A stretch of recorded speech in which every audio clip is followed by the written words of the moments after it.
And now we'll begin the introduction to the glove size and cold stress calculators. So if you didn't get my email this morning or a chance to download them, you can actually go to the OHCOW website.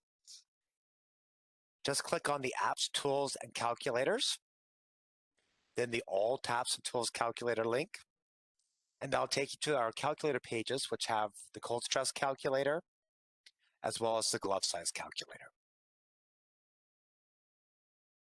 As the speed of wind increases, your body will notice a decrease in the temperature because the wind over the skin helps dissipate the heat from the body.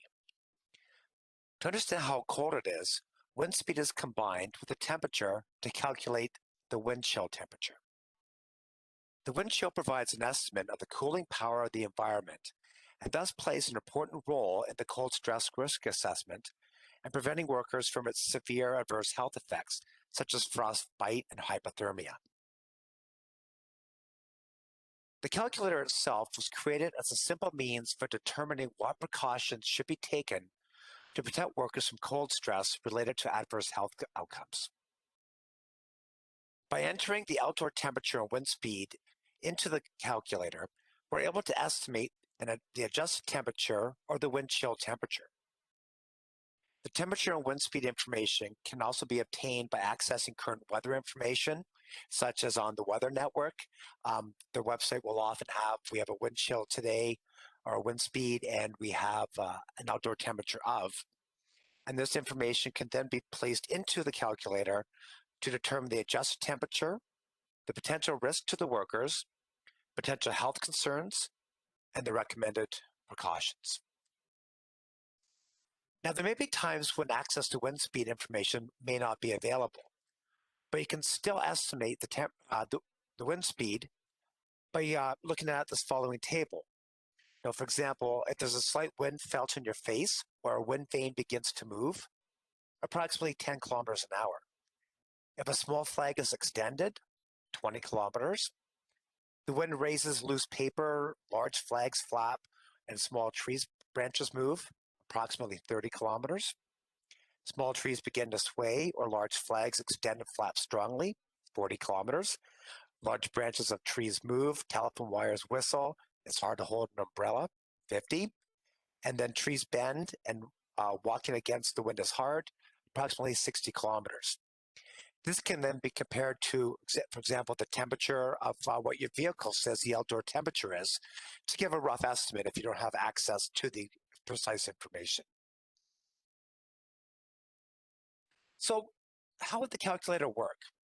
Well, let's make the assumption that the wind speed is 15 kilometers an hour, and we have an outdoor temperature of minus 20. So we would enter 15 kilometers into the wind speed, current temperature of minus 20, and our adjusted temperature would then be minus 29 degrees. So with respect to risks to workers, it tells us that there's a high risk of frostbite for most people within 10 to 30 minutes of exposure. Health concerns, high risk of frost nip or frostbite. Check the face and extremities for numbness or whiteness. High risk of hypothermia if outside for long periods without adequate clothing or shelter from wind and cold. And then gives us some precautions. Dress in layers of warm clothing with another layer that is wind resistant. Cover exposed skin. Wear a hat, mittens, insulated gloves, scarf, neck tube, or face mask and footwear that is insulated and waterproof. Stay dry and keep active. Now I'm just going to show just a quick little video on just different outcomes that can happen when using the calculator.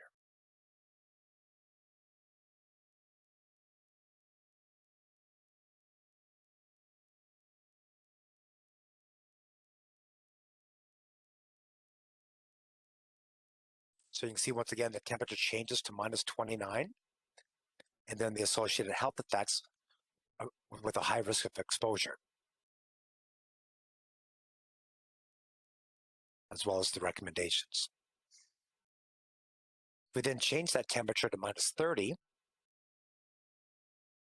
becomes minus 41, with a very high risk exposure.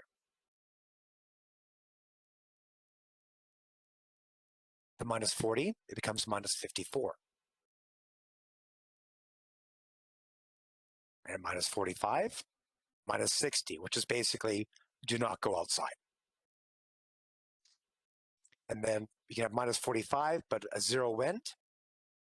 The adjusted temperature is actually only minus 15. Minus 2 is zero wind. The adjusted temperature is actually 12. There's no risk. Now, one of the recommendations that came out of the cold stress calculator was to wear proper gloves or mittens. Now, the problem is gloves themselves are a necessity for many occupations, especially outdoor workers, but they can lead to other hazards from an ergonomic perspective. Even temperature itself does increase the risk of developing some musculoskeletal disorders, such as carpal tunnel syndrome. Now, my sis was talking about cold rooms. Butchers and carpal tunnel syndrome often go hand in hand because of working in that cold environment. So, to be aware that both temperature as well as gloves can have an effect on developing other conditions is very important. For example, when a glove is too small, it can restrict movement, blood flow by exerting pressure on the hand. It limits dexterity, increased perspiration, leads to fatigue of the muscles, and a loss of tactile sensation, or the ability to feel what we're doing, because the gloves are now acting as a barrier between my fingertips and the surface, whatever object I'll be holding. When they're too large, it can also reduce finger dexterity, reduce your grip strength, reduce productivity. Often workers will take their gloves off because they don't fit and they're uncomfortable, which then also reduces protection and safety, and again, the loss of tactile sensation. The one-size-fits-all approach to gloves doesn't work when you're dealing with a physically diverse workforce. Often, you'll show up at a work site and they'll just have a pile of gloves and just say, oh, just grab one from the pile. Unfortunately, that isn't going to work. Additional concerns with gloves are force requirements. With the loss of that tactile sensation, workers will often grip harder in order to get that feedback to feel what they're actually coming into contact with. Poorly fitting gloves increase the amount of force required by the muscles because you have to work harder to compensate for the loose or tight glove. With vibration, there's a loss of tactile sensation. So a worker will then squeeze the handle of a vibratory tool harder in order to feel what they're doing. This extra squeezing tenses the muscles, which makes them actually become a rigid object, which then increases the rate of absorption of vibration into the hands since it's no longer a soft structure. So what can we do for prevention? Well, let's start by looking at grip. Non-slip gloves will have a special coating on the outside, will reduce the need for extra force or adjustments to body posture, and eliminating additional stress to the muscles by giving you that ability to actually hold an object. Basically, these types of gloves are almost like a sandpaper feeling on the outside of the gloves. There's other gloves that actually have a rubber nodule, or called touch control, built into the fingertips to provide that much needed tactile feedback to the fingers. So when you actually come in contact with the surface, these rubber bumps that you can see on the yellow or orange gloves are actually putting pressure on the inside of your fingers to give you that sensory feedback. With respect to dexterity, the type of work being concerned is very important when it comes to selecting the type of gloves. If you're using a low dexterity job, you can even use a 3-finger glove, which is going to give you increased warmth because your fingers are not separated. For higher dexterity jobs, a 3/4 finger or ones that have sensory feedback. And a lot of these 3/4 finger gloves, what they do is actually have a flap that allow you to flip, as you can see in the bottom one, to flip back over when you go from a very precise task to something that requires more of a whole hand in order to keep your fingertips warm as well. Because prolonged use with your fingers exposed at minus 40 is going to cause increased risk of health effects. For vibration, we're going to have a glove with a gel polymer injected cushion in the palm.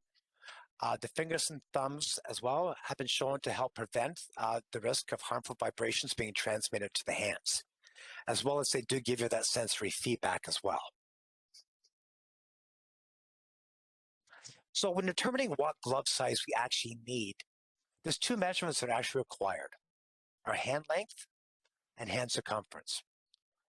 To measure these, we're going to need a cloth measuring tape and or a measuring tape and ruler.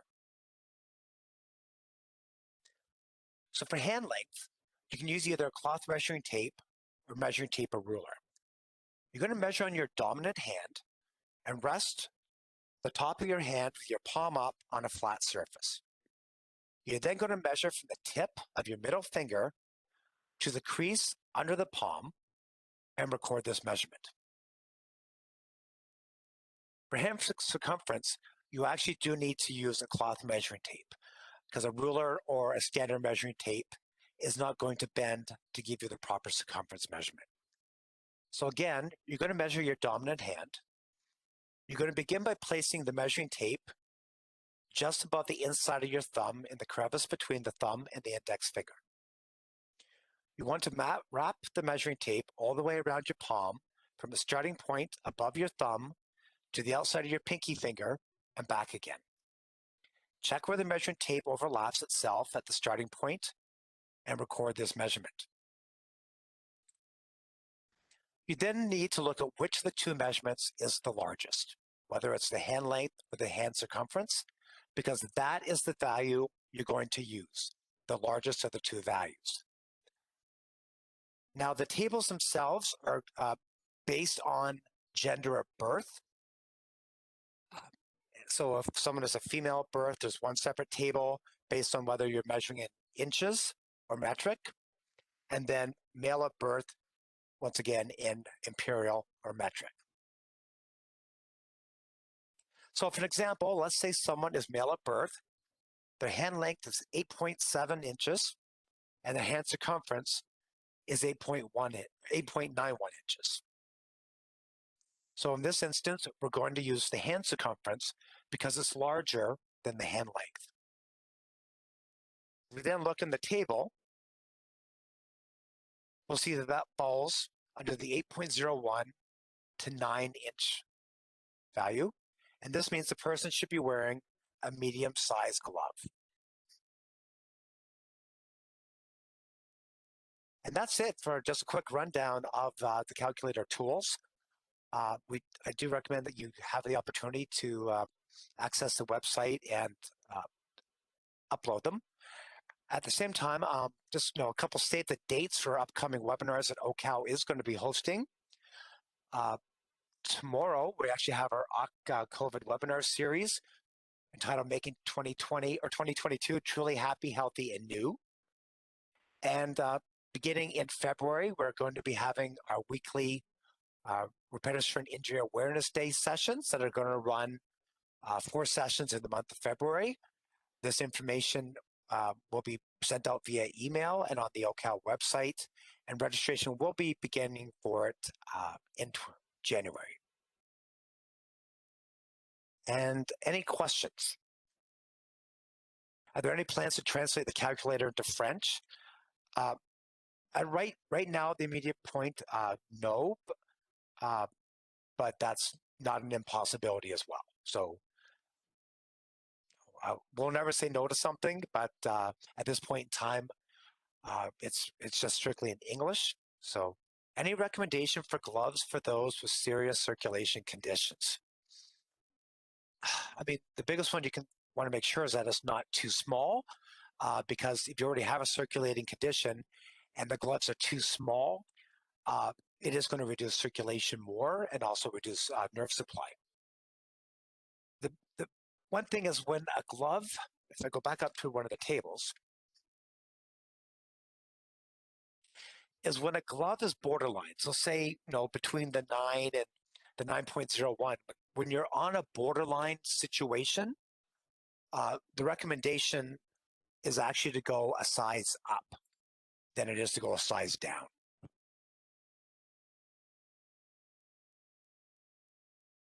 Does the calculator tools apply to all types of gloves? Yes, we went to a number of different research papers as well as glove manufacturers and to look at the actual sizing of the gloves. And about 95% of them use the exact same range for value, uh, whether it's metric or imperial, uh, for the classification of glove sizes.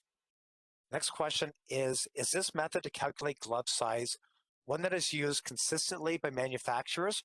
For example, glove size medium conforms to the measurements identified. Yeah, so as I mentioned for the previous question, about 90 to 95% of the manufacturers of gloves use the very same measurements. However, it doesn't hurt to actually go to the actual manufacturer's website as well, because the majority of them will have their own specific classification with the range of sizes. So, I mean, this is just done for sort of, as 90% of the gloves available, but as there is something very specific, you can go to the manufacturer's website and actually see their calculations for the classification, and then compare that to the measurements. The measurements in terms of the hand length and the hand circumference are done by the manufacturers using that largest value. So that still applies. Can I speak to anti-vibration gloves? My understanding is that they're not effective reducing halves. Now, prior to talking about it, I did do because I mean there's been a lot of discussion regarding anti-vibration gloves in the past, and it's a lot of it is based on the material, duration of use. I mean, there's so many factors that play into reducing vibration exposure, of which PPE like gloves are the last line of defense. We should be looking at other factors such as isolation. Again, to work away, more remote settings, etc., to try and reduce that transmission, as well as sufficient breaks to reduce that exposure. But the current designs are actually have come a long way with respect to reducing transmission. But again, the gloves are only one part of a larger system where administrative controls must be the first priority. That's it for the questions so far. Are there any other questions at all? Either for myself or from Masud? It doesn't look like it. So with that being said, once again, I'd like to thank you for taking time to be part of the unveiling of the calculators, as well as attending the cold stress presentation. And if you don't mind to take a few minutes to click the link and just do a very quick little feedback survey, it allows us to have the feedback. We do review the feedback from every webinar that we host, and we do try and utilize that information to make our webinars better for you. And again, I'd just like to remind you to keep your eyes peeled in early January when we send off information regarding the 4 RSI Day sessions that are going to be completely different for each week. So thank you very much, and everyone have a great day.